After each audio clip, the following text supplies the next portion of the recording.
नाज़रीन, सिंध के वॾे वज़ीर सईद मुराद अली शाह चयो आहे त मर्दमशुमारी बाबत वफ़ाक़ खे पंहिंजे ख़दशनि खां आगाह कयो आहे ऐं मुतालबो कयो आहे त जंहिंजी ॻणप कई वञे उनखे उनजी हिकु कापी ॾिनी वञे त जीअं इहे पंहिंजा इंदिराज बाबति मालूमात हासिल करे सघनि ऐं डिप्टी कमिश्नरनि खे उनजो रिकॉर्ड ॾिनो वञे जीअं उहे कंहिं ग़लती जी सूरत में उनखे सही करे सघनि। वज़ीर आला सिंध सईद मुराद अली शाह सेवण पहुची हज़रत कलंदर लाल शहबाज़ जी मज़ार ते चादर चाढ़े दुआ घुरी।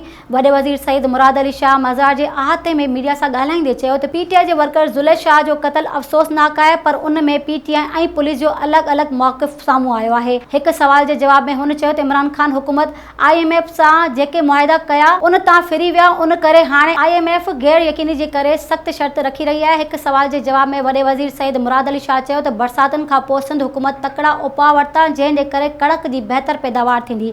हिन चयो त PP हमेशह पंहिंजे अवाम जी मदद कई आहे। तमामु जल्द हारियुनि खे ऐं आम माण्हुनि खे इमदादी रक़म जारी कई वेंदी। असां हर मुश्किल वक़्त में पंहिंजी अवाम सां गॾु हुआसीं ऐं रहंदासूं। तोशाखाना जे फ़हरिस्त जारी थियण बाबति हिन चयो त इमरान ख़ान सवाइ जंहिं बि तोहफ़ा वरिता इहे विकिरो न कया आहिनि, पर इमरान ख़ान कूड़ियूं रसीदूं ठाहे पंहिंजा तोहफ़ा ॿियनि मुल्कनि में विकिरो कया ऐं उन्हनि खे पंहिंजे गोशवारनि में ज़ाहिर न कयो। बाद में हुन लाल शहबाज़ कलंदर जी मज़ार लॻल मेडिकल कैंप जो पिणु दौरो कयो।